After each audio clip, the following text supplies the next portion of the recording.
Y hablemos de los espacios, casas, territorios contaminados de energías negativas. Sí, y esto es un pequeño consejo que yo les doy a ustedes de que en el momento que ustedes están en busca de comprar una casa o en busca de rentar, alquilar una casa, tienen primero que hacer sus investigaciones y ver quién vivía ahí, qué pasó en esa casa, cuál es la historia de ese lugar. ¿Por qué?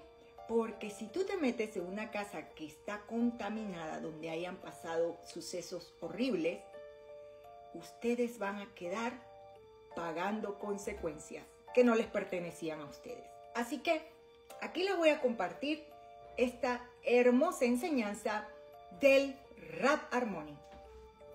La persona tiene que preocuparse por su lugar. La persona necesita preocuparse por el lugar en el que vive. Sí, él explica que muchas veces tuvo que estar en casa en las cuales había una sensación desagradable. Cuando revisaron la casa, encontraron que alguien, como por ejemplo, se suicidó en ese lugar. Y había una sensación desagradable. También hubo casos, dice que hubieron casos que a veces que la casa fue edificada en lugar que habían tumbas debajo de esa propiedad.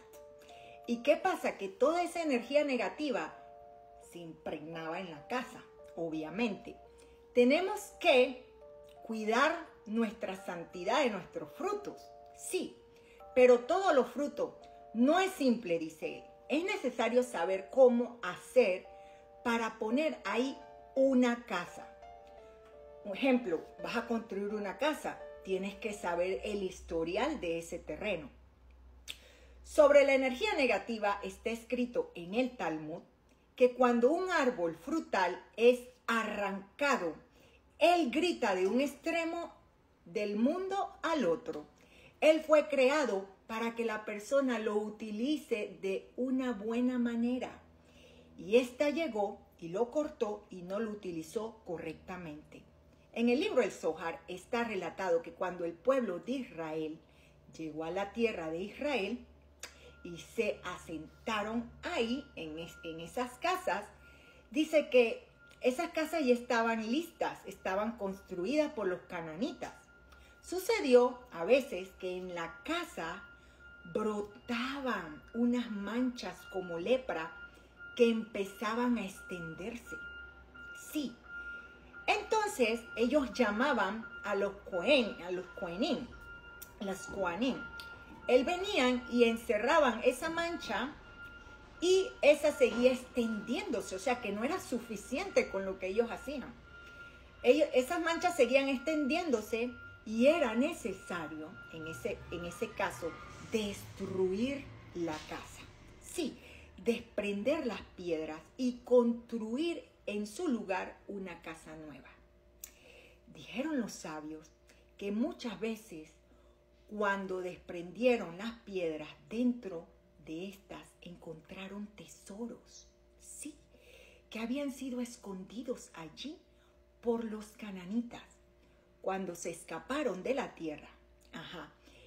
Esa era la razón por la que se presentó la mancha, pero pregunta el Zohar, ¿cómo puede ser que si toda la cuestión era por los tesoros a fin de en cuenta, era suficiente romper la casa, encontrar el tesoro y volver a construir?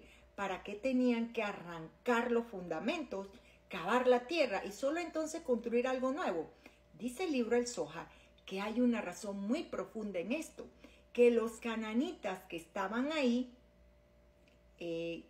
cuando ellos construían sus casas, las construían para idolatría.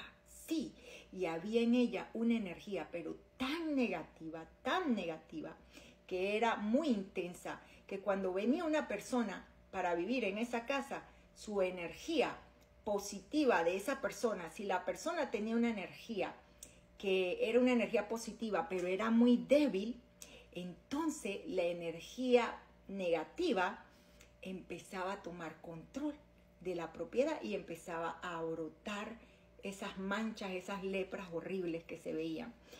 Pero también explica que si la energía de la persona era sumamente más positiva que la energía negativa, entonces no hubiera sucedido nada en esa propiedad. Dice que cuando eso pasaba, ellos traían al Cohen, al sacerdote, para que los ayudara. El Cohen junto frente a esta mancha, si todavía la mancha estaba ahí y era muy fuerte, no había elección, tienen que destruir la casa, tenían que destruir la propiedad completa y construir otra nueva. Quiere decir que hay fuerzas impuras que pueden dañar la casa y a la persona que vive en ella. Y hay que prestar mucha atención.